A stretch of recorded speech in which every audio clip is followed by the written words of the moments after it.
Boa noite a todos vocês. Vamos abrir a palavra de Deus no livro de Êxodo, capítulo 20, onde temos os 10 mandamentos.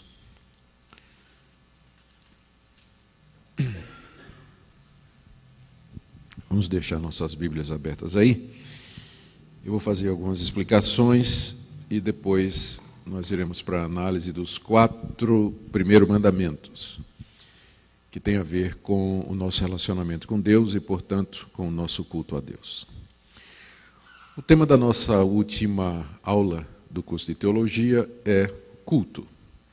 Eu preciso fazer algumas distinções importantes aqui. A primeira é que, quando a gente fala de culto, precisa entender que há alguns tipos de culto e que, embora eles mantenham alguma semelhança entre si, há distinções que são importantes. Então, primeiro, existe a minha vida como um culto a Deus. A Bíblia fala que tudo que a gente faz tem que ser para a glória de Deus. Paulo diz isso em 1 Coríntios, capítulo 10, verso 31. Quer comais, bebais ou façais outra coisa qualquer, fazei tudo para a glória de Deus. E também Paulo, lá em Romanos 12, diz que nós devemos oferecer os nossos corpos a Deus em culto racional, sacrifício vivo a Deus, que é o nosso culto racional. Então, há um sentido em que tudo que eu faço é culto a Deus. Ou seja, eu vivo como se eu estivesse na presença de Deus, adorando a Deus, diante dEle, e entregando a Ele, e servindo a Ele, em todas as ações da minha vida. Todavia, há uma diferença entre a vida como culto e o culto público. O que é o culto público? É o momento em que o povo de Deus, convocado para esse fim, se encontra num determinado local, com o objetivo de praticar determinadas atividades de natureza espiritual em louvor e adoração a Deus, tais como o cântico, pregação da palavra, as orações, confissão de pecado, celebrar a ceia do Senhor. E aqui eu quero dizer que existe uma diferença entre a minha vida como culto e o culto público, porque nem tudo que cabe num, cabe no outro. Por exemplo, eu posso plantar bananeira para a glória de Deus, não posso? Só que plantar bananeira não cabe no culto público. Não é verdade?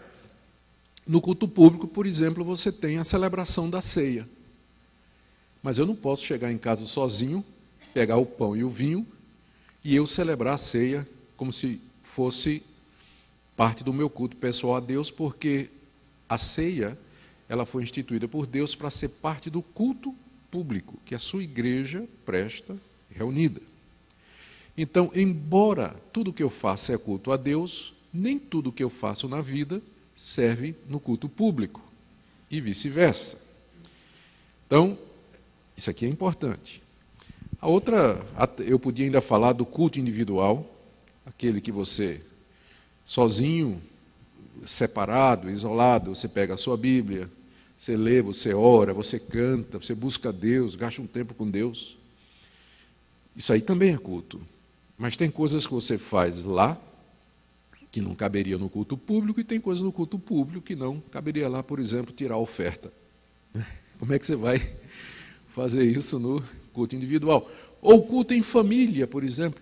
Você reúne sua família ao redor da mesa, depois de uma refeição, ou algum outro momento. Então, essas distinções são importantes, porque o que eu vou falar hoje à noite é sobre o culto público. Certo? O culto público, ou seja, aquele momento em que o povo de Deus se reúne para praticar uma série de atividades espirituais para o louvor e para a glória de Deus. O culto público ele é bem regulado na Bíblia. No Antigo Testamento, ele era tão regulado, ele tinha tantas normas, ele era tão detalhado e o padrão era tão claro que a ponto de Deus não admitir qualquer desvio do modelo. Ao famoso caso de Uzá, aquele dia em que Davi estava levando a arca para Jerusalém, e a lei dizia que a arca tinha que ser levada no ombro dos levitas, só os levitas podiam levar a arca. Um levita tropeça e Uzá, que não era levita, estende a mão, toca na arca para não deixar cair, Deus fuzila ele na hora.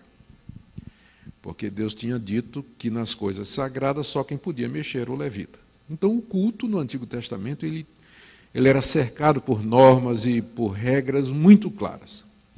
Quando a gente chega no Novo Testamento, você não encontra mais estas regras, porque elas eram parte do culto ritualista, típico e figurativo do Antigo Testamento, muito ligada, essas regras eram muito ligadas ao sistema de sacrifícios, que todos apontavam para Jesus. E uma vez que Cristo veio, aquele culto no templo acabou.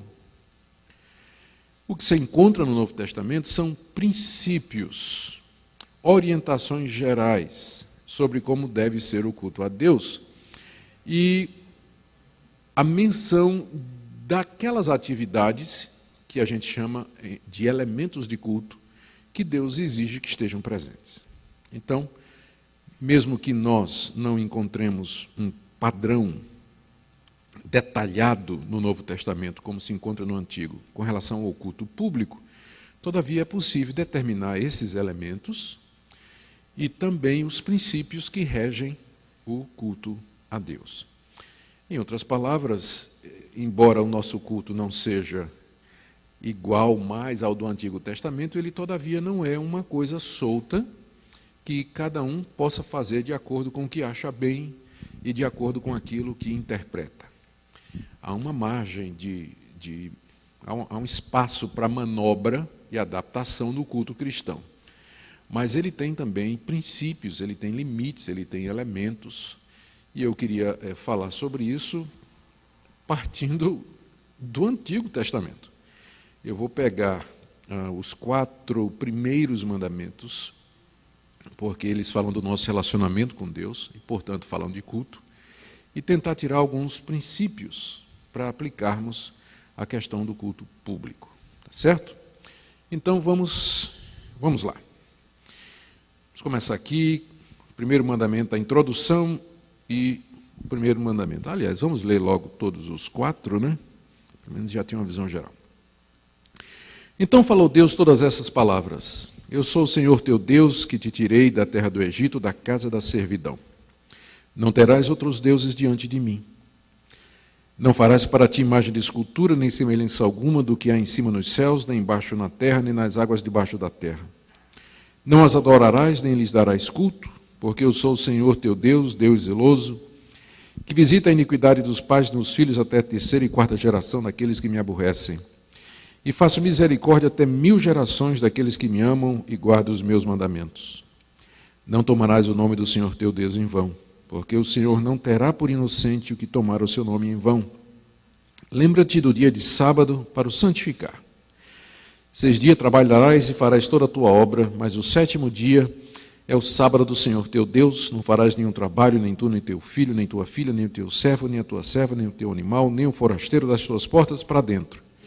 Porque em 6 dias fez o Senhor os céus e a terra e o mar e tudo que neles há, e ao 7º dia descansou. Por isso o Senhor abençoou o dia de sábado e o santificou. Então, nesses 4 mandamentos, nós temos, em primeiro lugar, o porquê adorar a Deus. São os versos 1 e 2, na verdade, a introdução dos mandamentos. Por que adorar a Deus? Porque Ele é o nosso Deus, aquele que nos tirou da terra do Egito, da casa da servidão. Então, o motivo para o culto é dado já na introdução dos mandamentos. Depois vem a quem devemos adorar. O primeiro mandamento diz, não terás outros deuses diante de mim. Quem é o centro do culto, então? Deus. O segundo mandamento fala de como nós devemos adorar a Deus. Não farás para ti imagem de escultura, não as adorarás. Então, o segundo mandamento nos mostra que Deus quer ser adorado sem imagens, Ele quer ser adorado espiritualmente, sem representações. O terceiro mandamento também fala de como adorar a Deus, mas aí já tem a ver com a atitude interna. não tomarás o nome do Senhor teu Deus em vão. Ou seja, quando eu pronuncio o nome de Deus, canto o nome de Deus, oro em nome de Deus, faço as coisas em nome de Deus no culto, eu tenho que fazer com sinceridade de coração, senão eu estou tomando o nome dele em vão. E o quarto mandamento tem a ver do quando adorar a Deus em culto público, porque fala do sábado. 6 dias trabalharás e farás toda a tua obra. Não sei se vai dar tempo para chegar aí no quarto mandamento, mas se a gente vencer os 3 primeiros, já teremos coberto aí bastante coisa, né? Então vamos começar aqui com a introdução dos 10 mandamentos, versos 1 e 2, onde nós temos um motivo pelo qual adorar a Deus. Vamos lembrar o contexto. Moisés estava no alto do Monte Sinai, o povo de Israel estava abaixo, Monte Sinai no deserto da Arábia. Deus havia tirado o povo que durante 400 anos estava como escravo no Egito. Deus o havia tirado da escravidão por meio de Moisés, de debaixo do domínio de Faraó. Abriu o Mar Vermelho, eles atravessaram. Os egípcios morreram afogados. Moisés lidera o povo até o Monte Sinai e disse: vocês ficam aqui, que eu vou lá em cima falar com Deus, ele está me chamando. E então Moisés sobe e lá Deus fala com ele. E Deus lhe dá a lei, lhe dá os 10 mandamentos e outras leis. Deus, inclusive, lhe mostra uma maquete do templo celestial, não é? E diz: vai fazer o tabernáculo de acordo com o que você está vendo aqui. E muitas outras instruções. E aí, na hora de falar sobre os 10 mandamentos, Deus diz a Moisés, que é para dizer a todo o povo. Deus falou todas estas palavras: eu sou o Senhor teu Deus, que te tirei da terra do Egito, da casa da servidão. São 3 coisas aqui. Primeiro, ele diz: eu sou o Senhor. A palavra Senhor aqui é a palavra, é o nome, é a tradução do nome típico de Deus do Antigo Testamento, Yahvé, ou Javé. É o nome pelo qual Deus se fez conhecido ao povo de Israel. Que significa eu sou o que sou e aponta para a autoexistência de Deus, a sua eternidade e a sua soberania. Ou seja, eu sou o que eu sou. Eu sou Deus, Senhor de todas as coisas, o Criador do universo. É por isso que você tem que me adorar. Por isso que você não pode ter outros deuses diante de mim. É por isso que tudo que você fizer tem que ser para a minha glória, porque eu sou o Senhor, Yahvé. Então, esse é o primeiro argumento. Nós devemos adorá-lo porque Ele é o que Ele é. Ele é o Senhor. Ele é o único Deus verdadeiro. Segundo motivo é que ele diz assim: eu sou o Senhor, teu Deus. Palavrinha aí, né? Teu. Mostra que não somente nós somos de Deus, mas Deus também é nosso. E aqui aponta para o pacto, para a aliança que Deus havia feito com a nação de Israel. Essa aliança foi feita quando Deus tirou o povo e trouxe para aquele lugar. Ela vai ser celebrada depois disso com sacrifícios, como Deus vai mandar que Moisés faça. Mas antes disso, Deus já tinha feito uma aliança com Abraão, com Isaque e com Jacó, que são os antepassados, os patriarcas desse povo. Então Deus é o Deus da descendência de Abraão, e eles eram o seu povo. Por isso que está dizendo aqui: eu sou o Senhor, teu Deus. Ou seja, vocês não têm nenhum outro Deus.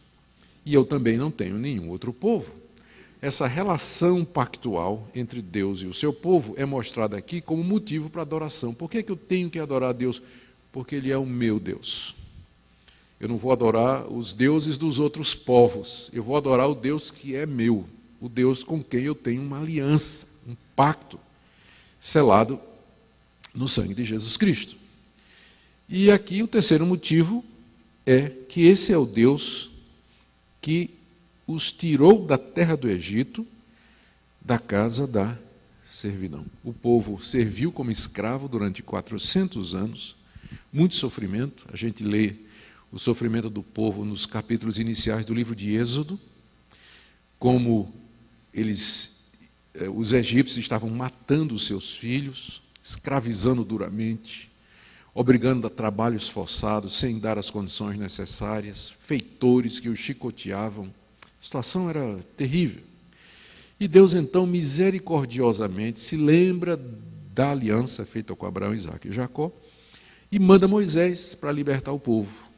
E nós conhecemos a história de como, através de Moisés, capítulo 12 de Êxodo, então o povo de Israel sai do Egito depois de Deus ter mandado as 10 pragas e realizado juízos e castigos contra Faraó e os deuses do Egito. Então, esse é o motivo pelo qual adorar a Deus, porque Ele é o Deus que me liberta, me libertou do inimigo, libertou da escravidão, me trouxe para uma vida nova, entrou em aliança comigo, e Ele é o Deus que fez todas as coisas, o Senhor do universo. São 3 razões. Por que adorar a Deus? Porque Ele é o Senhor, porque Ele é o meu Deus e porque Ele me libertou. É claro, no nosso caso, a libertação não foi física do Egito, né? Mas de uma libertação pior ainda. Aliás, de uma escravidão pior ainda, que é a escravidão ao pecado, escravidão ao diabo, ao mundo, a condenação ao inferno. Então, de tudo isso, Deus nos libertou na mediação de Jesus, Moisés era um tipo de Jesus, e a libertação do Egito era um tipo da libertação que Jesus haveria de fazer. Então, estão aqui os motivos pelos quais adorar a Deus como igreja, não somente pessoal, não é? Mas como povo, nos juntar, nos reunir para cultuar esse Deus, para expressar nossa gratidão, para adorá-lo. Por isso que o culto, em resumo, é isso aqui. O culto público é quando o povo de Deus, com quem ele tem uma aliança, povo que foi liberto por Deus, se reúne para reconhecer isso e para dar a Deus a glória que é devida ao seu nome. Então, aqui nós já temos o primeiro princípio, né? Sem entrar no mandamento ainda. Então, já temos um princípio aqui que é muito importante, porque tem a ver com o motivo. Qual é o motivo pelo qual eu venho ao culto? Qual é o motivo pelo qual a igreja promove o culto? E só pode ser esse motivo aqui. Então, fica muito estranho quando, às vezes, as pessoas promovem culto por outros motivos. Promover culto por causa de data tal, promover culto por causa de acontecimento social tal, vamos promover culto por conta de ação de graças, por conta de isso aqui, aquilo outro. O motivo que a Bíblia nos dá para o culto é Deus. Ele tem que estar no centro, tem que ser Ele o motivo. Então, é muito estranho quando a gente vê aí esses costumes que tem nas igrejas evangélicas, culto para tudo, né?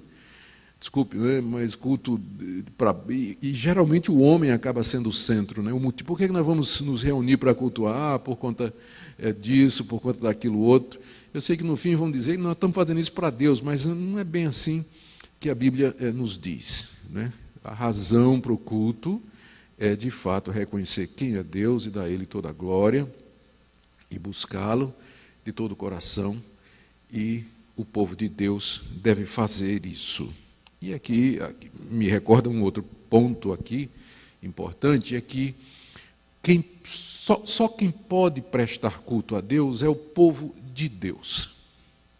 É o povo da aliança, porque o ímpio, mesmo que ele entre num culto, ou mesmo que ele participe de um serviço religioso público a Deus,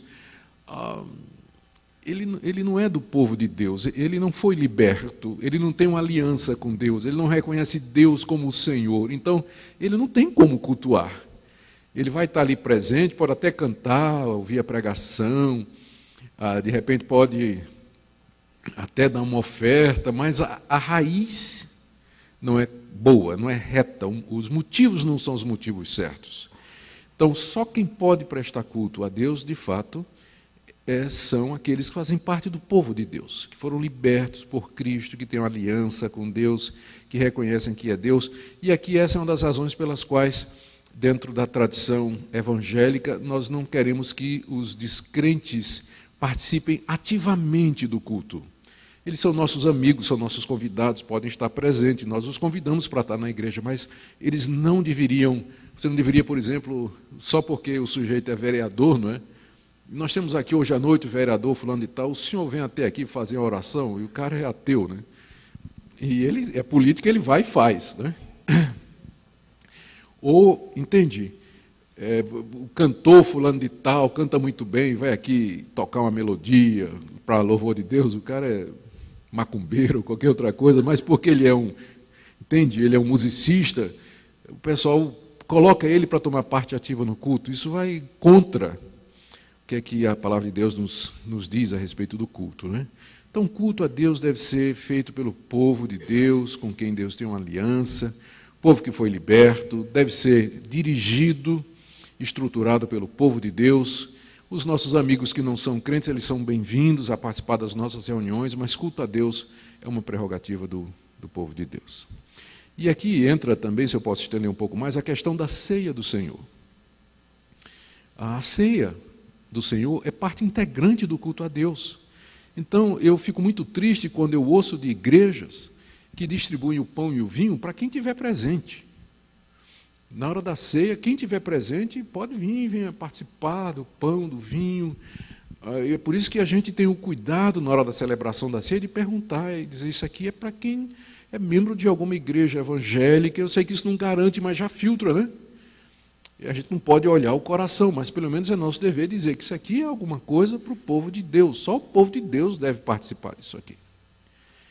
E não deveríamos incluir quem não é do povo de Deus na ceia do Senhor. Por isso também que a gente não pode batizar quem não é crente. A gente tem que ser os crentes e, na nossa tradição reformada, e os seus filhos, sua família, aqueles que fazem parte da aliança. Mas a gente não pode estar batizando aí qualquer pessoa que chega e quer o batismo sem a gente se assegurar de que aquela pessoa, de fato, é convertida, foi liberta, faz parte da aliança com Deus e tudo mais. Bom, e aí vem a questão das ofertas também, não é? E aí, pastor, tudo bem, mas e se o descrente der oferta, né? Como é que você vai resolver isso aí? Via de regra, o que a gente diz nas igrejas é que o momento do ofertório é para os membros da igreja. Pelo menos é o que a gente diz aqui na nossa igreja regularmente. Que o privilégio de contribuir é para os membros da igreja e os nossos visitantes, eles estão dispensados disso. Se algum deles quiser fazer, a gente nem sabe, né? Porque às vezes passa a sacola, depende do método, né? Às vezes vem aquela multidão de gente à frente e a gente não sabe. E se chega alguém com uma oferta muito grande para dar e tudo mais, eu já conheci casos de pastores que querem saber a motivação. E às vezes tem gente descrente que quer dar uma oferta e tal, pensando com isso comprar algum favor de Deus. É muito comum, porque de que outra maneira, ou qual outra razão ele estaria fazendo isso, né? Então, a gente lembra que o apóstolo Pedro uma vez repreendeu Ananias e Safira, porque quiseram trazer uma oferta para Deus, mas o motivo era impuro, era injusto, né? Eles queriam, na verdade, aparecer e se mostrar espirituais em cima de uma mentira. E foram recusados, e a igreja deveria ter firmeza nisso também. Então, está aqui, na introdução dos 10 mandamentos, já alguns desses princípios importantes para o culto a Deus. O primeiro mandamento, ele fala quem deve ser adorado. Verso 3, não terás outros deuses diante de mim. Quando está dito aqui, não terás outros deuses, Deus não está admitindo que existem outros deuses. Ele está falando na linguagem humana. Poderia ser, a interpretação você não faça para você deuses e os adore no meu lugar, porque só existe um, que sou eu. Quando ele diz não terás outros deuses, ele não está admitindo que existem outros deuses, mas são os deuses que são feitos pelo homem, como se deuses fossem, mas na verdade não são. Ou seja, ele está proibindo a idolatria e o politeísmo, que é a adoração de muitos deuses ao mesmo tempo. Aqui Deus pede exclusividade ao seu povo. Ele não admite ser adorado ao lado de qualquer outra divindade, entre aspas. Ele não divide o louvor do seu povo. Não. No culto, Deus vai receber toda a glória. E esse é um princípio que, em teologia, nós chamamos o princípio da teocentricidade do culto. Ou seja, o culto tem que girar em torno da pessoa de Deus. E é por isso que nós não adoramos Maria, por isso que nós não veneramos os santos, por Por isso que nós não adoramos os anjos, por isso que nós não temos cadeira para o arcanjo Miguel sentar na hora do culto, como em alguns cultos, não é? E é por isso que também, isso aqui fala mais próximo de nós queremos evitar no culto tirar a glória de Deus e dar para o homem. O culto tem que ser voltado para Deus.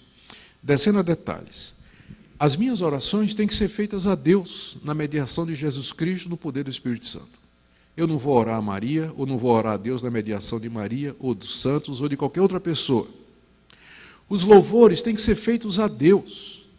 Quando a gente canta, a gente tem que cantar para Deus. Por isso é importante observar, às vezes até hinos, que são muito antropocêntricos, muito voltados para o homem. Há pouco louvor e Deus de fato não é o centro. Tem muito corinho, né? Muitas dessas músicas aí, gospel, é tudo muito voltada para o ser humano, me dá o que é meu, conta as experiências. Não é que aqui e acolá não possa ter, mas Deus acaba não recebendo louvor. A pregação ela tem que falar sobre Deus, ela não pode falar sobre o pregador. Tem pregador que, quando vai pregar, se aproveita para contar histórias sobre ele, para se exaltar, falar dos feitos dele, mas a pregação deveria falar de Deus, de Cristo, das coisas de Deus, exaltar a Deus, porque o culto é isso. Não terás outros deuses diante de mim. Isso exclui não somente outras divindades, mas o próprio homem como centro do culto. E é por isso que na tradição reformada, calvinista, a gente também não gosta de fazer muita farra no culto, né? Festa, homenagem. Às vezes dentro do culto, vamos homenagear fulano, homenagear cicrano. E Deus onde está nisso aí? Não é que a gente não possa, como igreja, homenagear as pessoas. Mas vamos deixar para fazer isso depois do culto, né? Vamos primeiro cultuar a Deus e, uma vez terminado o culto, vamos fazer as homenagens devidas, reconhecer as pessoas, dar placa, dar título honorário, enfim, honoris causa de membro da Igreja Presbiteriana de Santa Amaro, enfim, tudo isso. Mas o culto é a Deus. Tudo tem que ser voltado para Deus. E esse é o primeiro princípio, né? Quem adorar, que fala da teocentricidade do culto. Aliás, segundo princípio não, isso é mais um princípio baseado nesse primeiro mandamento. O segundo mandamento, como eu disse, ele tem a ver com como adorar a Deus. Verso 4, não farás para ti imagem de escultura. Então, o que é uma imagem de escultura? É uma obra de arte. Aqui a referência mais específica é a uma obra de arte esculpida, madeira, pedra, ouro, prata, enfim, qualquer um desses materiais que se serve a serem esculpidos, né? E a escultura ela não pode ser na forma de nada que há em cima nos céus, nem embaixo na terra. Ou seja, a criação de Deus. Aqui o mandamento está proibindo que o povo de Deus faça esculturas, imagens, e aqui a gente pode estender a gravura, enfim, qualquer representação física das criaturas de Deus, porque é bem abrangente, né? Não farás para ti imagem de escultura, nem semelhança alguma do que há em cima nos céus. A gente pode pensar aqui no sol, na lua, nas estrelas, nos anjos, nem embaixo na terra. Pode pensar em toda a criação, os animais selvagens e domésticos, nem nas águas debaixo da terra. Pensa no mar, nos oceanos, nos peixes e tudo mais. Está o mandamento proibindo aqui que o cristão se desenvolva nas artes? Não. Não está proibindo que o cristão trabalhe com artes, que o cristão aprecie a escultura, a pintura, a beleza da natureza. Está proibindo que faça isso com o objetivo de adoração, porque diz o verso 5, não as adorarás. A Bíblia não proíbe que eu seja um artista plástico. Não proíbe que eu seja um escultor de profissão. O que proíbe é que eu pegue aquela estátua que eu fiz, aquela imagem que eu fiz, aquele quadro que eu fiz, aquela figurinha que eu fiz, e eu a adore como se fosse Deus. Por não compreender esse princípio, é que na Reforma Protestante, quando essa verdade foi redescoberta, teve alguns movimentos na Reforma, movimentos chamados de iconoclastas, que tem uma palavra que significa destruição, destruidor de ídolos ou de imagens, que se revoltaram contra toda arte religiosa feita na Idade Média. E quando eles tomaram as catedrais e tudo mais, quebraram vitrais, só porque tinha representações de santos, derrubaram imagens. Em alguns casos eu acho que era preciso mesmo, porque a idolatria estava muito arraigada no coração do povo, mas aí foi demais também. Tudo que era de arte religiosa eles acabaram, né? Então houve talvez um exagero aí. Porque a gente tem que entender que Deus não está proibindo a arte em si, a pintura, o desenho, a escultura, mas a atitude religiosa para com essas coisas. O senhor tinha uma pergunta?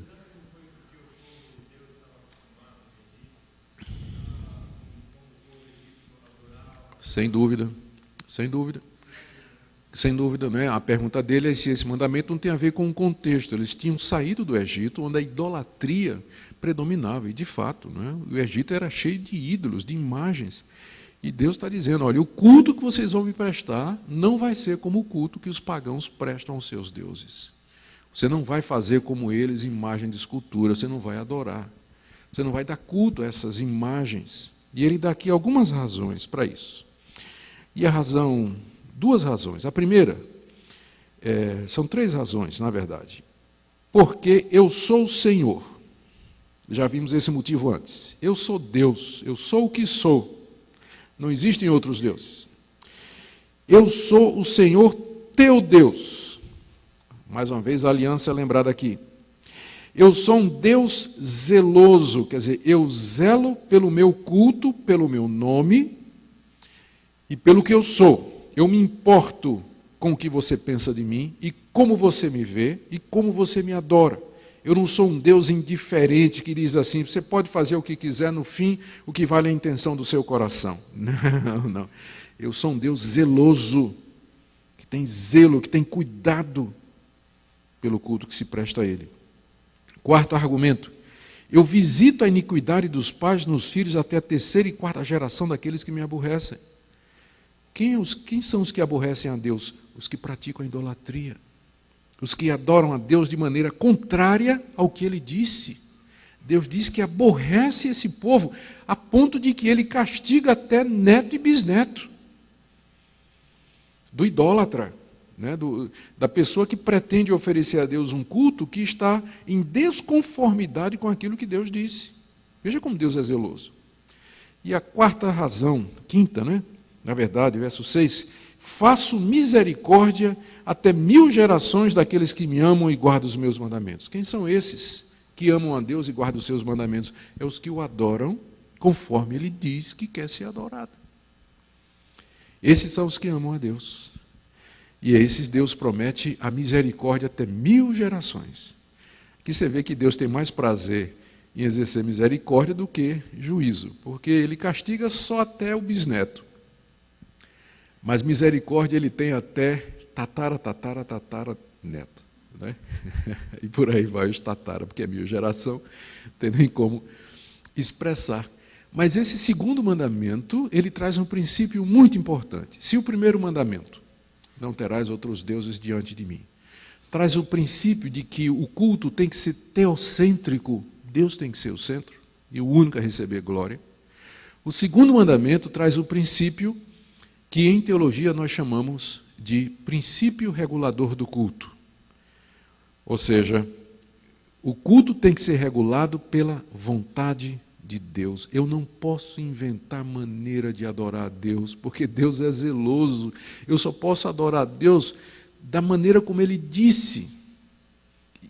Uma dessas maneiras é que não faça imagem, né? Mas é claro, essa é apenas uma das coisas que Deus diz a respeito do culto dele. Isso significa que Deus tem uma vontade com relação ao culto e ela tem que ser respeitada. Eu não posso inventar maneiras de cultuar a Deus. Eu não posso acrescentar à revelação de Deus aquilo que Ele disse que é culto. Eu não posso estar em nome da criatividade, da contextualização, em nome da tradição, da antiguidade, da boa vontade, da boa intenção, estar colocando coisas estranhas no culto que Deus revelou na sua palavra, porque Ele aborrece quem faz isso. Ele aborrece quem faz isso e ama muito quem procura adorá-lo de acordo com o que Ele revelou. É por isso que, dentro da tradição reformada, na qual a nossa igreja se insere, a gente procura tratar o culto dessa perspectiva, sempre fazendo essa pergunta: o que é que Deus nos manda fazer no culto? Uma outra abordagem é a abordagem de alguns grupos que destoa dessa abordagem. Talvez uma ilustração ajude.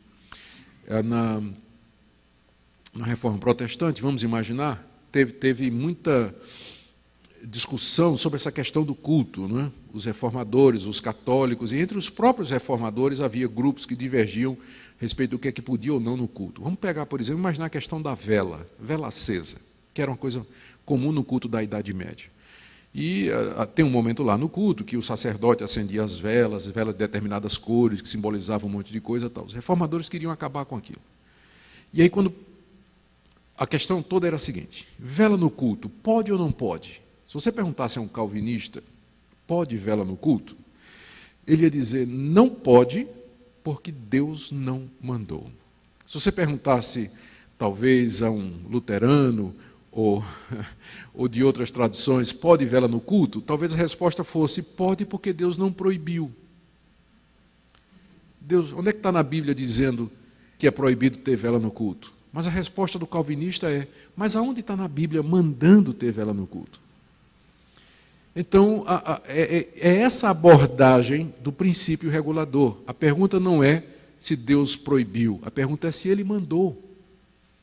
Nós queremos fazer no culto somente aquilo que Deus mandou. Quais são os elementos? O que é que constitui o culto a Deus? E aqui é importante fazer uma distinção entre elemento e circunstância. Por não fazer essa distinção, é que tem muita confusão. Às vezes entre os próprios reformados. Um elemento de culto é o nome que se dá àquelas atividades espirituais que Deus prescreveu como parte do culto a Ele.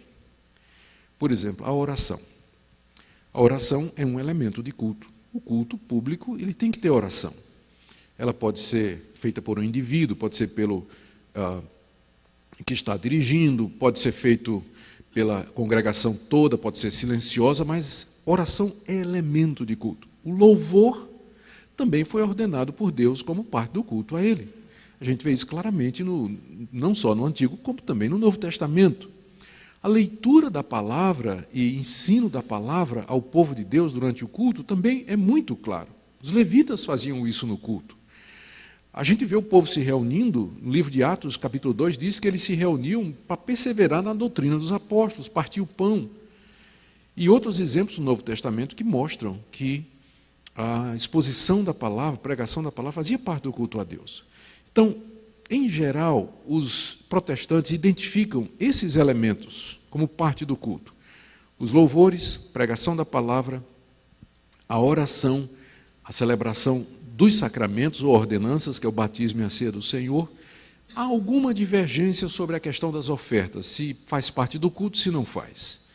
Eu, pessoalmente, creio que faz parte da nossa adoração a Deus, mas outros interpretam que não, preferem colocar as ofertas como sendo a parte, não é elemento de culto. Mas, no geral, são estes os elementos de culto. Eu não posso inventar elemento novo. Agora, cada um desses elementos, ele tem circunstâncias que o cercam. Por exemplo, a pregação da palavra de Deus, ela é um elemento.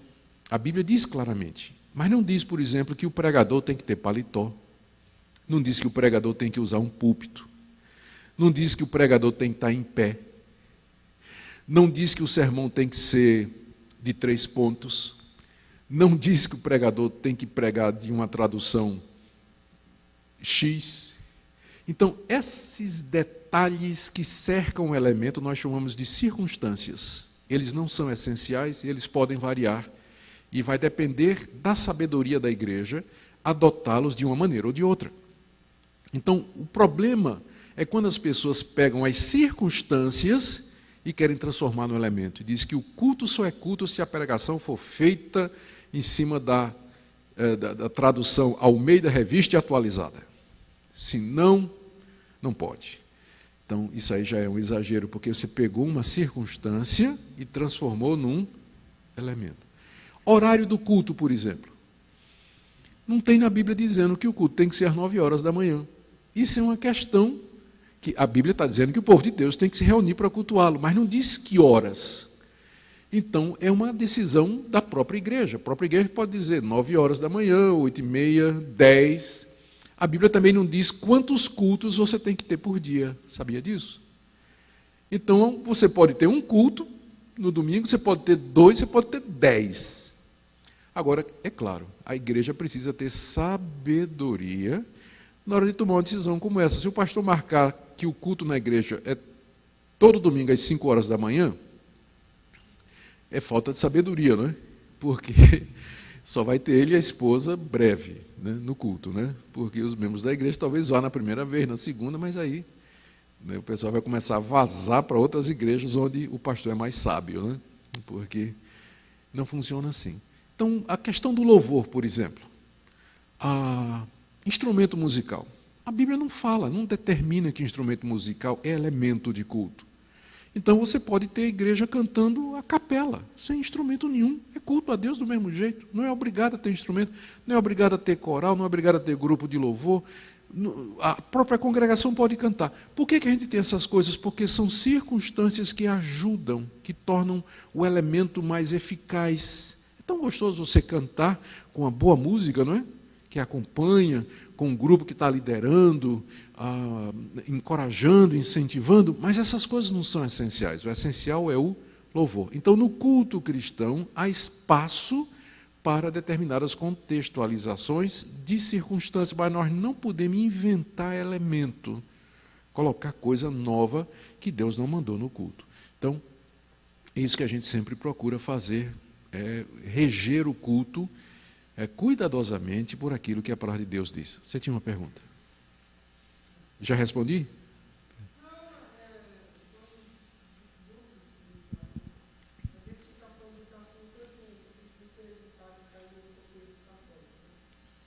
É difícil evitar cair num contexto católico. Uhum.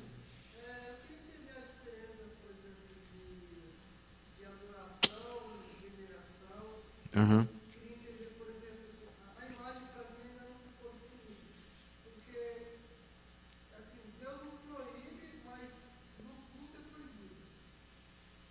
Não. Sim, sim, sim. Para motivos de adoração, sim, sem dúvida. Deus não proíbe que você faça imagens. Por exemplo, o próprio Deus mandou que Moisés fizesse a imagem de 2 querubins em cima, e botou em cima da arca. O próprio Deus mandou Moisés fazer. O próprio Deus disse a Moisés: faz uma serpente de metal, de bronze, e põe numa vara, e todo mundo que olhar para ela vai ficar curada da mordida. Então Deus não é contra a arte. O que aconteceu é que depois o povo de Israel começou a adorar aquela serpente. E o rei Ezequias, se não me engano, na reforma que fez, mandou quebrar, porque tinha virado idolatria. O povo adorava, o povo fazia orações àquilo ali.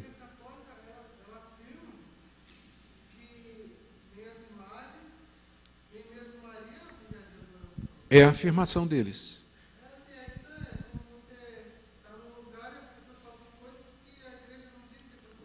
Pois é, se você perguntar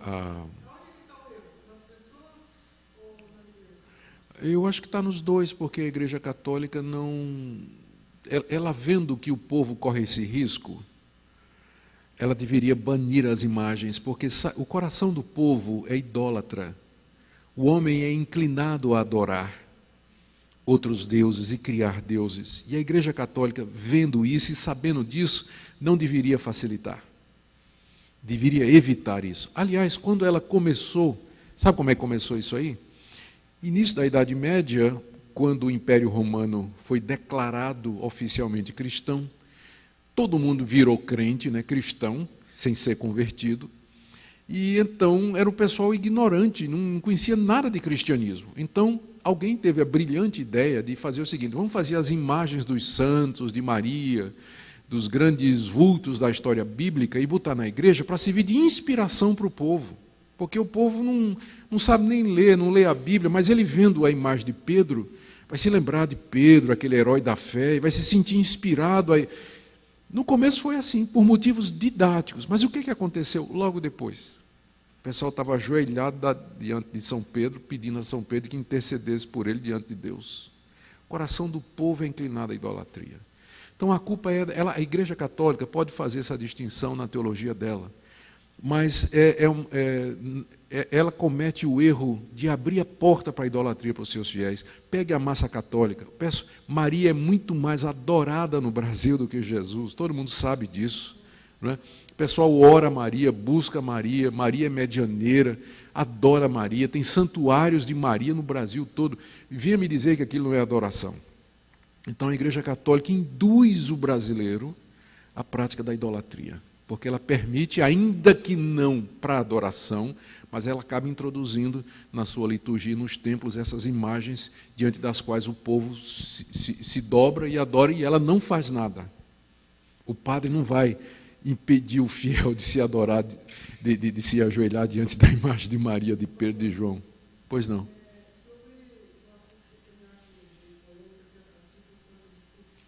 Sim. Uhum. A questão de circunstâncias e instrumentos. Uhum. Uhum.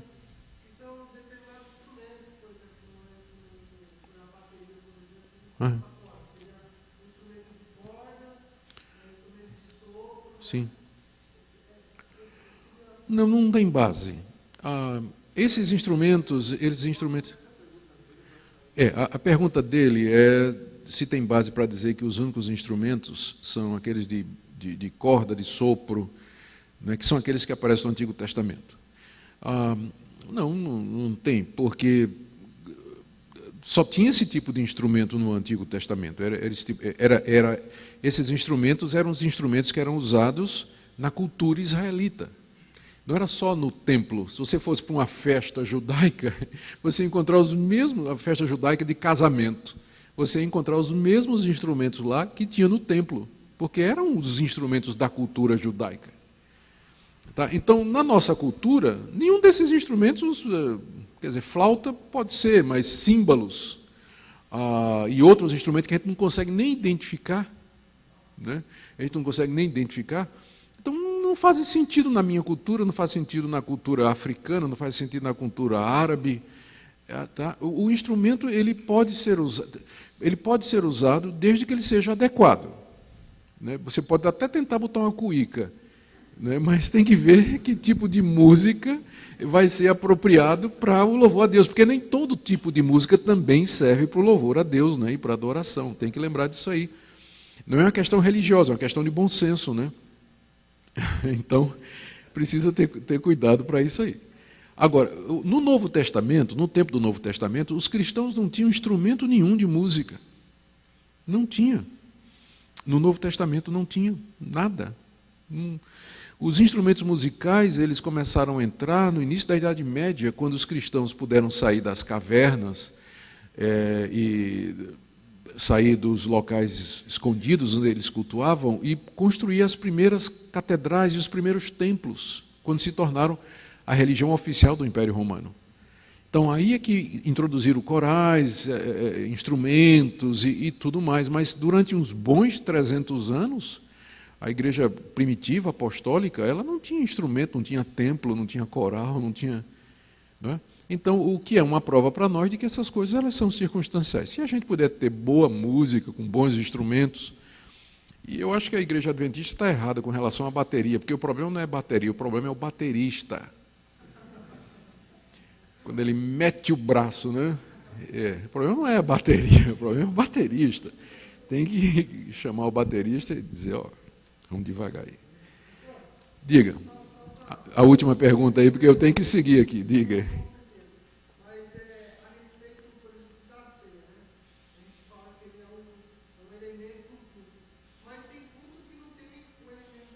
Isso.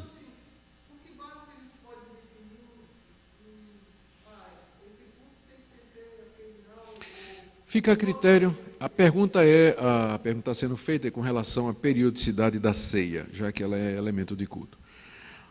Olha, Calvino queria fazer ceia todo domingo. Todo domingo ele queria celebrar a ceia. Mas aí os conselheiros de Genebra onde Calvino morava, eles argumentaram de que isso acabaria banalizando a ceia, devido ao seu simbolismo e o seu significado. Então, eles adotaram a ceia uma vez por mês. Em alguns outros lugares, por exemplo, na igreja da África do Sul, onde eu morei durante um tempo com minha esposa, a ceia é 4 vezes ao ano, mas por uma razão muito simples, 4 vezes ao ano, por uma razão simples. Os presbíteros, durante os 3 meses entre as ceias, eles visitam cada família da igreja. Os presbíteros vão lá, eu recebi, por ano nós recebemos 3 visitas. Os presbíteros foram na minha casa, porque eu me tornei membro, nós nos tornamos membro da igreja reformada de lá, e eles fizeram um exame completo, como ia a minha vida espiritual, da minha esposa, e aí eles aproveitavam para também fazer perguntas do tipo, vocês estão precisando de alguma coisa, vocês são estudantes lá do Brasil, tal, mas eles passavam assim umas 2 horas examinando a vida espiritual, para dizer, então você está habilitado a participar da ceia do Senhor. Então eles precisavam de 3 meses, porque a igreja era grande, né, para poder fazer a visitação. Então é uma questão que vai depender muito de igreja para igreja.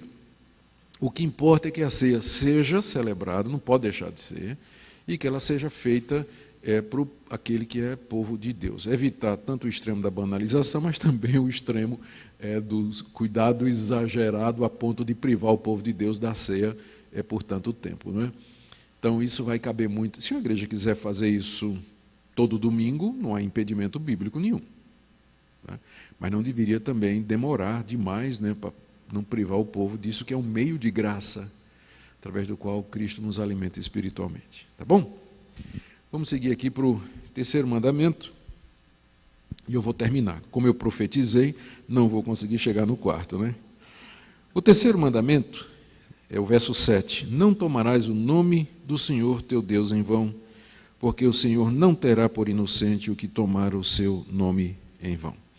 Esse mandamento diz que nós devemos levar o nome de Deus com toda sinceridade, e ao empregá-lo devemos fazer em verdade e honrar aquele nome.